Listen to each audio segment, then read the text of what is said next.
à toutes et à tous, je suis en compagnie de Nicolas Ottenheimer aujourd'hui qui va venir intervenir dans l'espace akashique. Bon, on n'est pas encore dans l'espace akashique, mais c'est pour bientôt, le 1er et 2 octobre, grand week-end d'inauguration. Et du coup, je voulais, Nicolas, que tu viennes nous parler un petit peu de ce que tu vas proposer dans l'espace akashique. Mais avant ça, j'aimerais que tu puisses te présenter, nous parler un peu de ton parcours. Ok, parcours, moi je suis géographe de formation. J'ai pas mal voyagé et j'étais au Québec. Je vais parler du clown sacré, hein, du coup on va se limiter à ça, hein. Mais j'ai rencontré une femme, Paul Pelletier, qui faisait du théâtre sur la présence au Québec, qui m'a initié aux méditations d'Osho et à cette idée de présence. Après j'ai rencontré Vincent Rouche, j'ai rencontré Francis Farison, il y a eu Francine Côté, l'école des clowns de comédie au Québec avant ça. Et chacun avec leur couleur, hein. Mais du coup après j'ai rencontré Eric Blouet dont la pédagogie m'a vraiment beaucoup parlé. Un clown qui est pas là pour être gentil, qui est pas là pour être méchant, qui est pas là pour être drôle, mais qui peut être tout ça à la fois. Un clown qui, en tout cas dans la partie d'émergence, s'adresse pas forcément à un public. Il est vraiment là pour laisser passer ce qu'il demande à passer, hein, que ce soit par le corps, par la voix, par les mots. C'est cette idée de laisser vivre en fait ce qu'il demande à vivre. Et voilà. Qu'est-ce qui t'a amené au clown ? Parce que passer de géographe à clown, waouh. Ouais. Qu'est-ce qui m'a amené En fait, j'ai toujours fait du cirque toute ma vie. C'est resté tout le temps à côté. Et finalement, à un moment donné, j'en pouvais plus quoi, de la maîtrise de géographie. J'ai fait 9 ans de fac de géo. Et le clown, il m'a sauvé la vie, j'ai envie de dire. Mais il a toujours été là.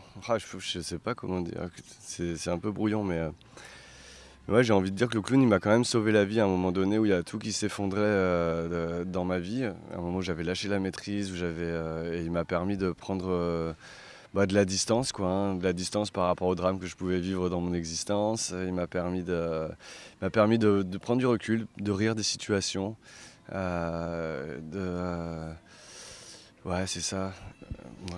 Alors, tu as cité plusieurs personnes tout à l'heure. On peut dire que tu es inspiré par certaines tendances dans le clown, dans le théâtre, etc. Il y a des gens qui t'ont marqué, qui t'ont inspiré. Tu peux nous en parler ? Ouais, du coup, cette femme, Paul Pelletier, qui était un peu dans la lignée de Jodorowsky, des actes psychomagiques, de travail sur la présence, des actes poétiques. Une femme avec une colère immense contre la société, le patriarcat en particulier, et assez clairvoyante, hein, en fait, en vrai. Et après, l'école de clown et Francine Côté qui m'a, au tout début, quoi, sur des techniques de jeu, de comment s'en sortir sur la scène.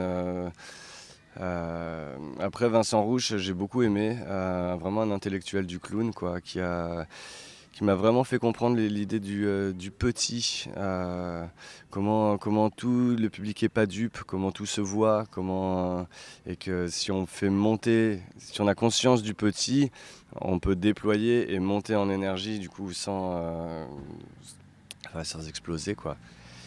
Et puis après, cette pédagogie proposée par Eric Blouet, où le clown, en tout cas donc, dans la partie d'émergence, il n'est pas là pour le public, quoi. Il est là avant tout pour lui, donc une approche quand même pas mal centrée sur la personne, quoi.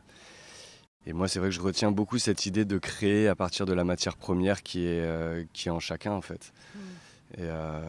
Et du coup, moi je suis à la recherche de quelque chose de plus touchant, de plus sincère.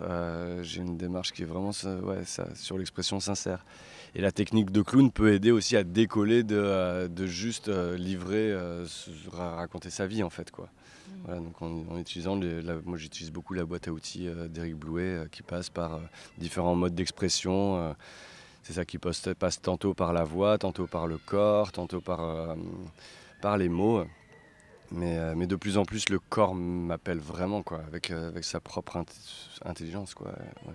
Donc là, est-ce qu'on est un peu à la limite du clown thérapeutique ou est-ce qu'on est un peu assis entre les deux ou... Bah, les gens qui viennent me voir, ils disent ouais, ça ressemble pas mal à des trucs chamaniques ce que tu fais.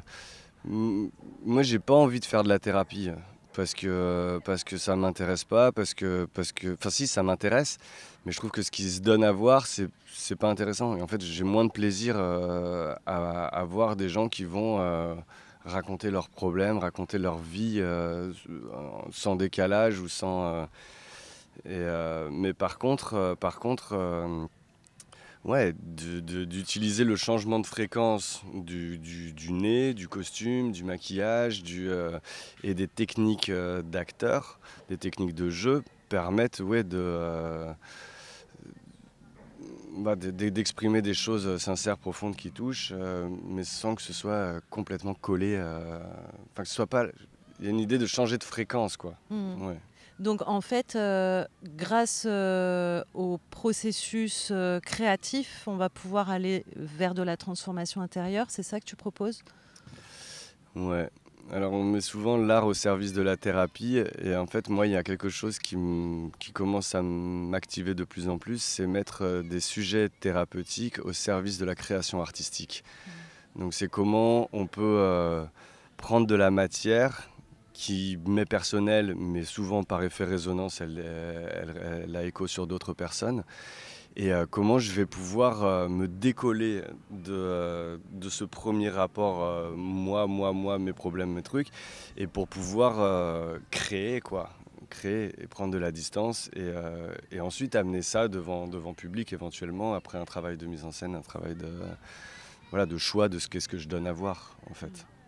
Alors aujourd'hui, Ouais. tu proposes différents stages autour de Montpellier, vers Millau, vers chez toi.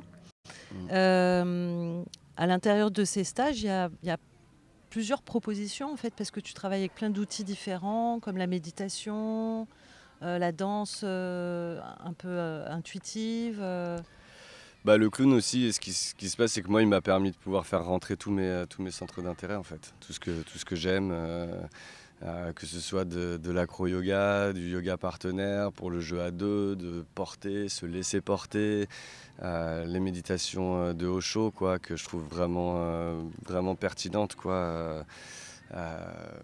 Il disait que pour rentrer dans un état méditatif de qualité, il fallait apprendre à se décharger avant de pouvoir, voilà, ça observer, quoi. Comme le monde il est hyper chargé de plein de choses, voilà, ça permettait de se décharger pour mieux observer ce qui est présent. Ouais, après j'ai plusieurs stages, quoi, effectivement. Du coup, il y a la découverte sur 4 ou 5 jours. Maintenant, je la fais sur 5 jours. J'ai l'impression de toujours manquer de temps, en fait, dans les stages. C'est des stages qui sont assez denses, quoi, quand même. C'est des grosses journées. Après, il y a le stage vers la transition. C'est le stage un peu plus psychomagique de ce que je propose, avec un avant, un pendant, un après. Après, il y a le stage vers l'authenticité, qui est le plus corporel, où vraiment on va travailler avec l'outil du mouvement authentique. La danse singulière aussi me parle beaucoup. Voilà, et puis après il y a du duo, et puis après il y a les clowns sacrés constellateurs là, qui sont comme le projet qui m'active de plus en plus, où c'est l'idée de répondre tout le monde clown, le constellateur est en clown, les participants sont en clown, et on répond à des questions d'intérêt collectif, quoi. Alors je sais que tu as fait un gros travail de recherche, de laboratoire par rapport aux constellations clown. Est-ce que tu peux nous en parler un petit peu plus? Quel est ce projet? C'est quoi le rapport entre des constellations systémiques et le clown, pour ceux qui ne connaissent pas les constellations Bah, c'est parti d'une rencontre sur un stage vers la transition dans la Drôme, avec une femme, Florie, qui animait des constellations, et quand elle m'a parlé des constellations, ça a fait boum dans ma tête, quoi. Ça a comme donné une structure et un cadre collectif à l'action plus solitaire, quoi, que je développais avec le clown sacré. Et, euh, et, euh, et c'est ça, donc après, il y a eu plusieurs laboratoires d'une journée, des laboratoires de 4 jours, 5 jours. Ça a été assez mouvementé, il y a pas mal de gens qui ont suivi mes stages, qui ont participé. Il y a eu des explosions, il y a eu des nouvelles personnes qui reviennent, il y a eu plein d'aventures. Et c'est ça, après, ce qu'il y a, c'est que moi j'ai pas envie de faire rentrer des personnes qui existent ou qui ont existé dans le champ des constellations, donc c'est pour ça que c'est pas des constellations familiales. Mais du coup j'ai envie de jouer plus sur l'abstraction et des questions d'intérêt collectif. Et, Comme quoi, par exemple? comme quoi, je sais pas, là c'était quoi les dernières? On a fait état de la situation géopolitique internationale, état des relations hommes-femmes à l'heure actuelle, comment faciliter la porosité dans les frontières, comment... ouf. Ouais. Donc en fait, chaque personne peut arriver avec une question d'intérêt collectif. Comment faire face à la crise écologique. Ouais. Et du coup, qu'est-ce que va apporter le clown dans la constellation, d'après toi? Il permet d'aller encore plus loin dans la liberté, dans la puissance d'expression, notamment au niveau des émotions. Voilà, il y a une histoire de grand jeu, quoi. En arrière de tout ça, c'est un grand jeu. Et en même temps, il y a du précieux, il y a du fin, il y a du délicat. Mais l'idée, ouais, c'est ça, c'est de donner encore plus de puissance et de liberté à l'expression à l'intérieur des constellations systémiques. Qu'est-ce que tu nous proposes à l'espace akashique? Tu viens un dimanche par mois, pendant quelques mois, ouais. pour nous proposer... Des étincelles. Des étincelles, waouh. Des étincelles de clown sacré, ouais. Ça fait un moment qu'il y avait des gens qui me disaient qu'ils avaient envie d'un espace pour pouvoir pratiquer plus régulièrement. Donc là, ça sera un dimanche par mois, en octobre, novembre, décembre, janvier, février.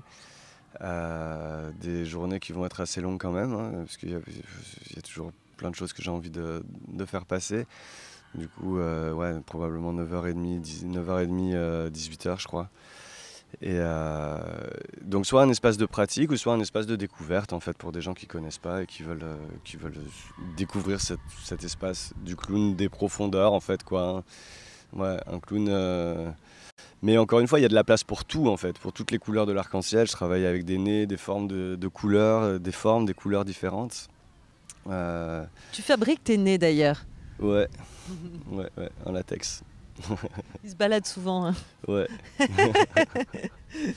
Ok, C'est des coquins. Ouais, c'est des coquins les nez. Et les porteurs de nez aussi un peu. Ouais. Ouais. Mais il y a vraiment cette idée de changer de fréquence en fait, quoi, de quitter l'état quotidien, l'état habituel, pour se permettre des choses que dans l'état normal on se permet moins en fait. Bien sûr. Et du coup c'est l'idée de se surprendre, de se redécouvrir, et oui de jouer avec cette matière première qui est la mienne, qui est la sienne, qui est la leur, qui est la nôtre en fait, quoi. Ouais. Ouais. Merci beaucoup Nicolas, on a hâte de te retrouver à l'espace akashique. Yes. Et puis si vous voulez plus d'informations, vous pouvez aller sur le site de Nicolas, Poécirque. Ouais, voilà. poécirque.org, et ça renvoie vers stage clown spectacle. Voilà. Voilà. Merci beaucoup. Merci Armelle.